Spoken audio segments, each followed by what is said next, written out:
Thank you, Councilman. Councilman Robaina? Thank you, Mayor. Good evening, Roselle Park. Getting right into it. So it being Bike Month, I'm particularly proud of tonight's resolution, number 129-24, approving the submission of a grant application and executing a grant contract with the NJDOT for a bike path expansion and improvement. To be more specific on what that application entails, it's for a DOT grant to expand and improve the borough's existing bike and walking path along the Rowden Valley line, which presently extends approximately 1/2 mile from Galloping Hill Road, bordering Union, to Chestnut Street.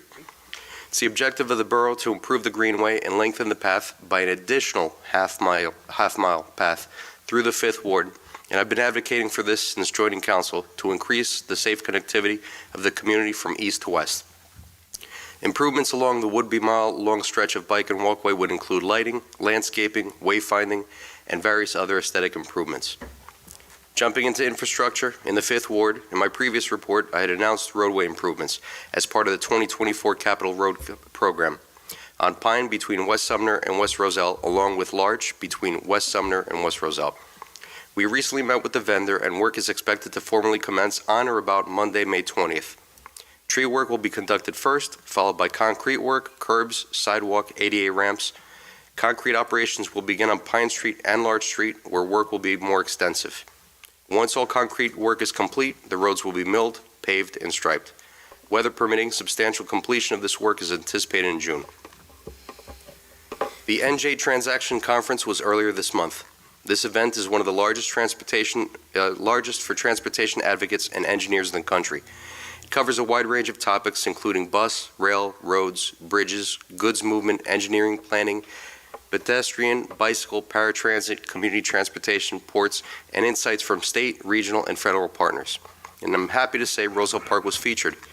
Rick Schaefer, the Senior VP of Capital Programs for NJ Transit, kicked off his presentation with the rehabilitation of the Roselle Park train station, mentioning it'll be fully ADA compliant, new platforms, canopies, elevator, signage, and communications. It will be advertised for the first quarter of next year for construction. Mr. Schaefer also noted that this is a high-interest project for transit. Feels like we've been talking about a new train station forever, but it's finally moving forward. So I'd like to thank Mayor Signorello, Senate President Scutari, and all the stakeholders for advocating to get this vital project moving. On the 8th, we had the county's Transportation Advisory Board meeting. During the report, it was mentioned the borough's first ever bike tour, bike helmet giveaway, and safety clinics to promote safe riding. Over 100 attendees joined for the ride and clinics. And the age range, there were children as young as 4 and a senior at 76 taking off the training wheels to balance on 2 wheels. It was a great event by all. We missed Rupin, but thank you to all who attended, all the partners who took the time to volunteer, Easy Ride, NJ Bike and Walk Coalition, Greater Union YMCA, Union County Connects, Union County Traffic Safety, RPPD, DPW, all the groups that worked and helped, and Councilman Johnson for joining and participating. At the TAB meeting, the Rahway Valley Rail Trail project was mentioned. Last year, the county was awarded $1.5 million in grants for this project. Here's the latest from the county engineer.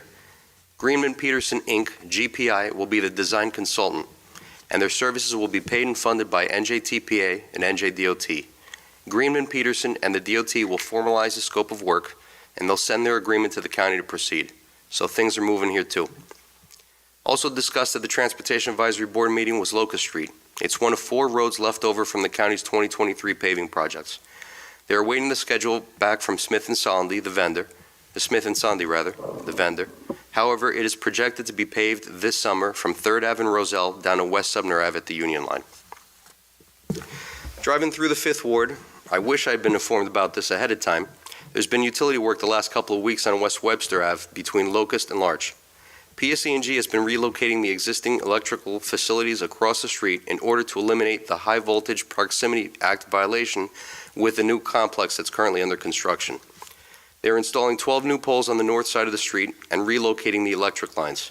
The Public Affairs Manager says their Vegetative Management Department has called in a markout request and plans to grind the stumps from the trees that they removed in the next couple of weeks. Replacement trees will be planted in the fall. I've asked that our utility partners increase communication on large projects like these so residents and utility payers are aware and can plan alternate routes, especially near our schools, county roads, and transit hubs. Yesterday, I attended the ribbon cutting for Casa del Rey Kitchen, followed by the Fire Department's 85th Annual Memorial Service honoring fallen members. Congrats to Casa del Rey Kitchen on the name change, the beautiful renovations, and the new menu. Last night's ribbon cutting was fantastic, like most of my colleagues said here. And thank you for joining the Chamber. And regarding the Chamber, Mayor, thank you for your kind words in recognition of the Chamber Champion Award I received earlier this month at Galloping Hill. Glad to help connect the borough with the Chamber and bring these resources to help strengthen and grow our small businesses. Going back, these last few weeks, I supported the RPHS Band's Car Wash, attended the Aldine Arbor Day Planning, Meet the Borough event, celebrated Trails Day with Union County Connects, Mayor Sig, Kenilworth Mayor Karlovich, Commissioner Mirabella, and Councilman Johnson. I was at the Gordon Street Bridge ribbon cutting, the ribbon cutting for Comamos Pues, and the PD's Public Safety and Listening Session mid-April. On Saturday, I attended the grand opening of the community garden in the 5th Ward. If anyone's interested in volunteering, they could use a hand Saturday mornings. Email environmentalcommission@rosellepark.net or contact Councilman Patel. Thanks to the Commission and volunteers for getting all the beds in the garden ready for the season. Monday, May 20th, will be the Municipal Land Use Board meeting for anyone interested.